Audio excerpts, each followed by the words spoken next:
আমরা চলে এসেছি অরুণদা হোটেলে। জয় মা তারা, জয় মা তারা, জয় মা তারা, জয় মা তারা।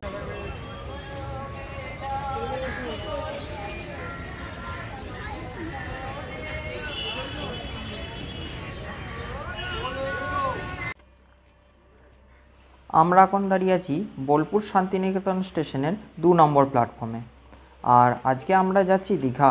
তাহলে চলুন যাওয়া যাক।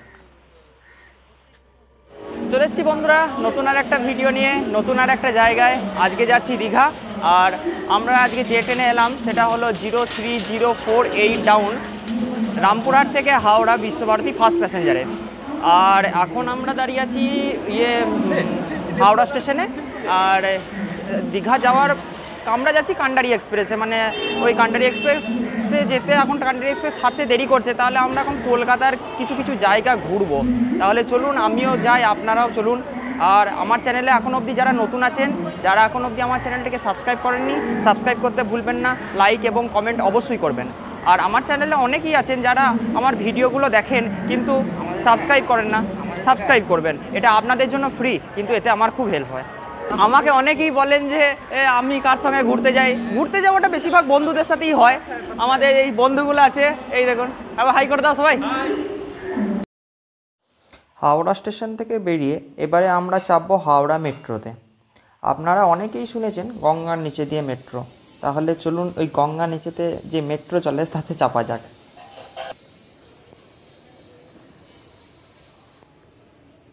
যেহেতু গঙ্গার নিচে দিয়ে চলে মেট্রোটি, তাই 3খানা এসকেলেটর বা চলমান সিঁড়ি দিয়ে নামতে হবে।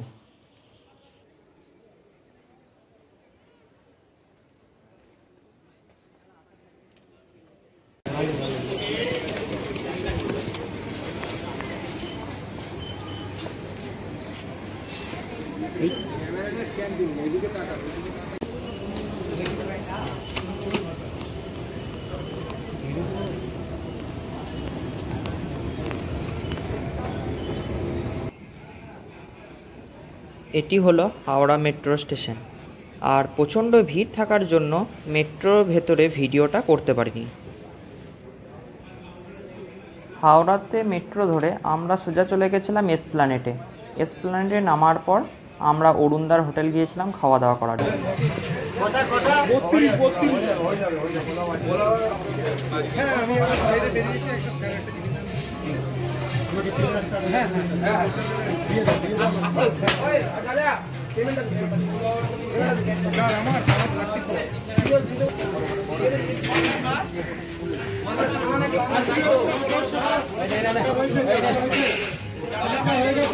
অরুণদা হোটেলে। জয় মা তারা, জয় মা তারা, জয় মা তারা। চ্যানেলের নামটা বললো, আপনারা একটু দেখবেন, আশা করি ভালো লাগবে। সবই ওই পেটের জ্বালা, পড়ার সময় পড়ার বয়স, এখন পড়ছে, তার সাথে সাথে ব্লগিং করছে। আশা করি আপনারা দেখবেন, ভালো লাগবে আপনাদের। আপনারা সুস্থ থাকবেন, ভালো থাকবেন। জয় মা তারা, জয় গুরু বামদেব। অরুণদার হোটেলে খাওয়া দাওয়া করার পর আমরা চলে এলাম বাবুঘাটে।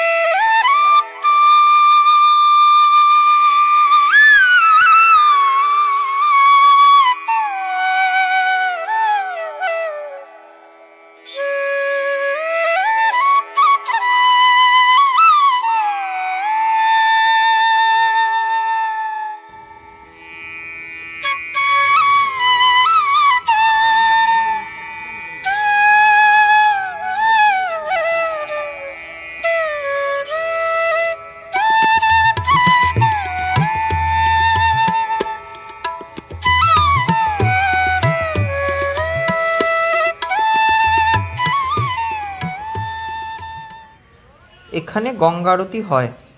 আমি আমার কঙ্কালীতলা ভিডিওটিতে সন্ধ্যা আরতির কিছু মুহূর্ত আপনাদের সাথে শেয়ার করেছি।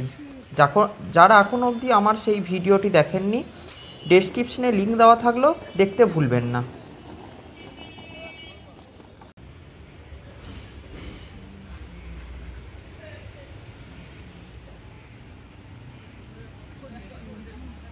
এটি হলো গোয়ালিয়র মনুমেন্ট। স্থাপিত হয় 1847 খ্রিস্টাব্দে।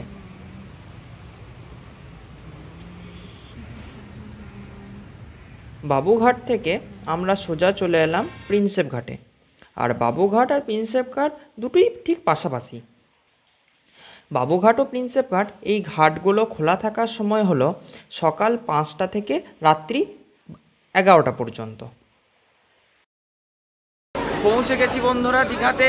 ট্রেন প্রচুর লেট করেছে, এখন ঘড়ির কাঁটায় 1:02। আর এই বন্ধুদের আমাদের এখন জোশ আছে, ওরা ভিডিও দেখা।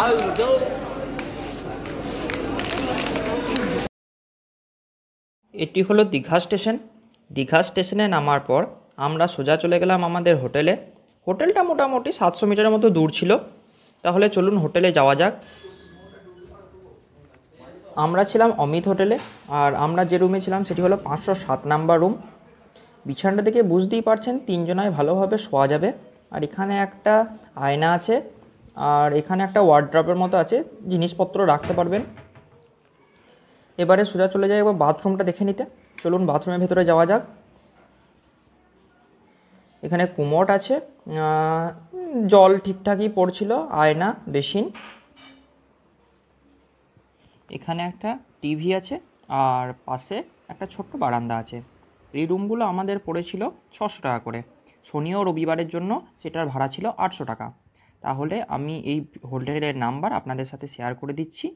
তাহলে ভিডিওটি এখানেই শেষ করছি। দেখা হচ্ছে নতুন কোনো একটা